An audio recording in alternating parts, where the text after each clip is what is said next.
Today we will turn malt into a sourdough starter. A little while back I promised a friend, Russell, Rusty, the gusher, that I would show him how to, I spilled some malt, how to make a sourdough starter out of your malt.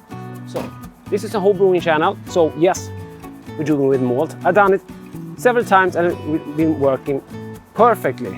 And here I have a Amarillo summer ale. Just put a grain to glass video. We'll link to that video down below. This video is sponsored by Brewery. Thank you so much. Cheers. In an upcoming video, I will show you how to make a sourdough bread from that starter you made. And also, we'll try to convert this salamander or broiler to a firing pizza oven so we can do Napolitan style sourdough pizza, because we do need a lot of heat for that. So that will be an awesome experiment to try that. And also, if you guys like, I can try to brew a beer from the sourdough starter made from malt. That would be awesome. Sour beer from sourdough starter made from malt. Yeah, let's get into that.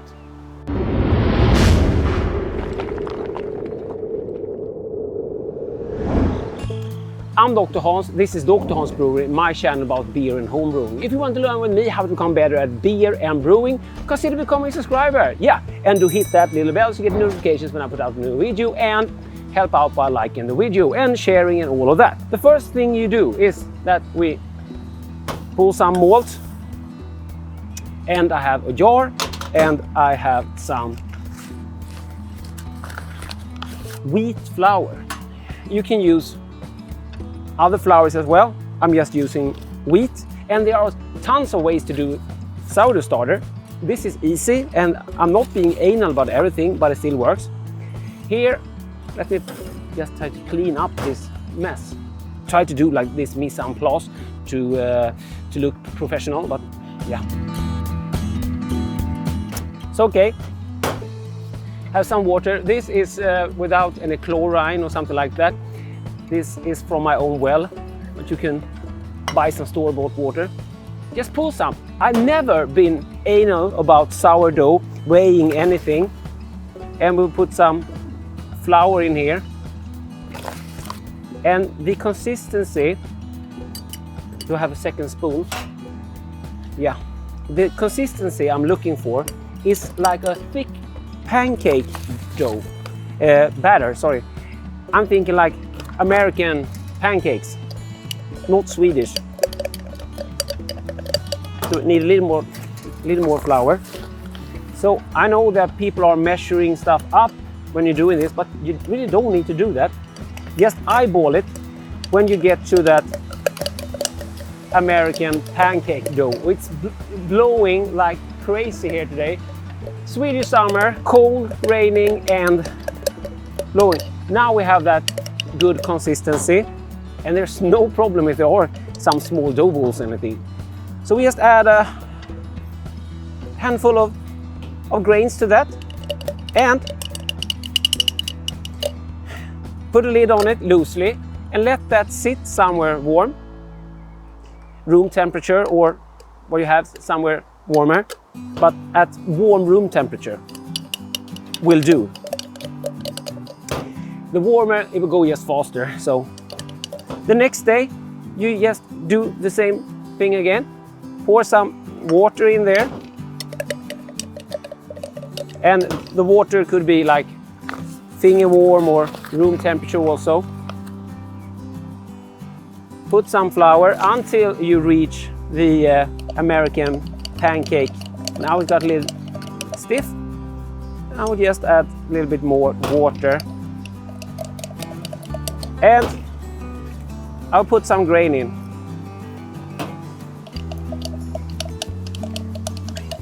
And if I think it looks too thick, we just loosen it. If I add too much water, I will add some more flour. It ain't more complicated than that. So I will keep on doing that until I see, when I come the next day, that we have it's starting to bubbling. We even like froth up. In the beginning, it won't really start to froth up, but you can see they're starting to become bubbles. That means that we have an active culture. And I will just keep on feeding it. What you can do is discard a little of this so you don't fill it up. So you can discard about half of it if you want, and fill it up. And when you see that it start bubbling, you won't really need to put any more grains in it, but you won't hurt it if you do. So don't be afraid of that. You just need to come back every day and feed it with some little water and some flour. And as I said, you can discard some so you don't fill up the jar.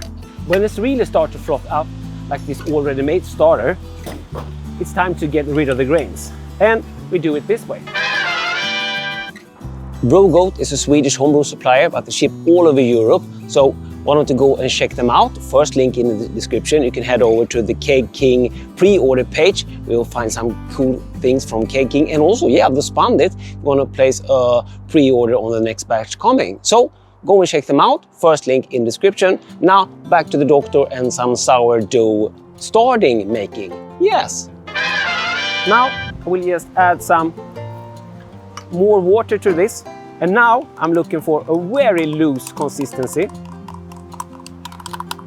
And then just run it through the sieve. And the grains stay behind.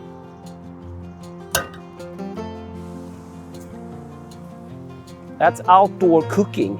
Nice. Then I will add this to a bigger jar. And guess what? Feed it. Feed it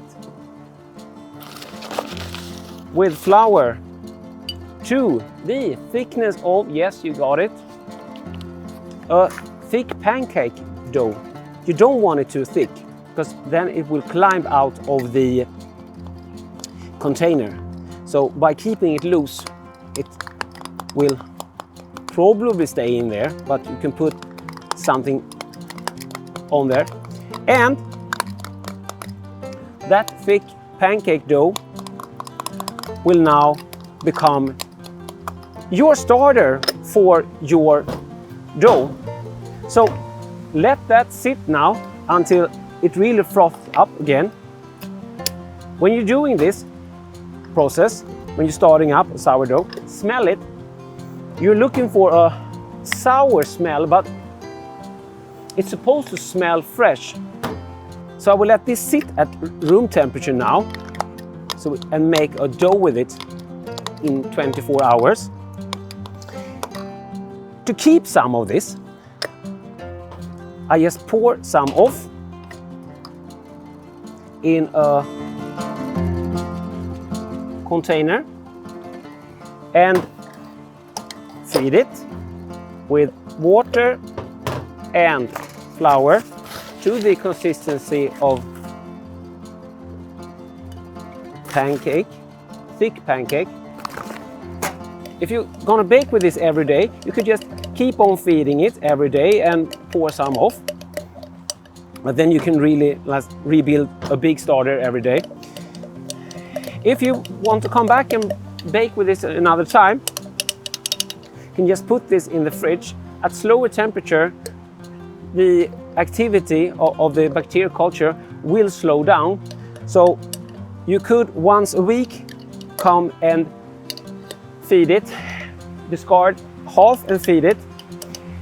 But I left it for way longer. I left it for a month and been able to get the culture back again. What you can find is that you have some like almost black liquid on top, dark liquid.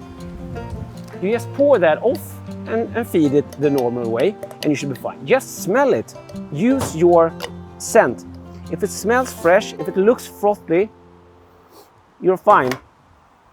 When you just have fed it, it gets more the like flour taste, but the day after you should have that sour, fresh smell again. And if it looks bad, don't throw it away. Just pour off the liquid on top, feed it, and come back the other day and smell it. And if you really want to store it for a very long time, you could also freeze the starter. But I never done that, but you could do that. The process of making a sourdough starter could take up till a week, depending on how good your culture starts and if your the climate, how hot it is, and so. So be patient, but you don't have to be anal about sourdough bread and sourdough starter. They are really tough ones, I found. I've never been able to kill one, actually. So if you are stoked about the oven experiment, we will try to really push this to bake a Napolitan style pizza, or small pizza of course, and also learn a little more about sourdough bread. But of course this channel is about beer and home brewing, so that will always be the main focus. But if you haven't already, consider becoming a subscriber and do hit that little bell so you get notifications when I put out a new video, and like the video. Cheers, hope that Russell is happy with this little video. If you have any questions, don't hesitate to comment down below. Cheers and thanks for watching. DrHans out.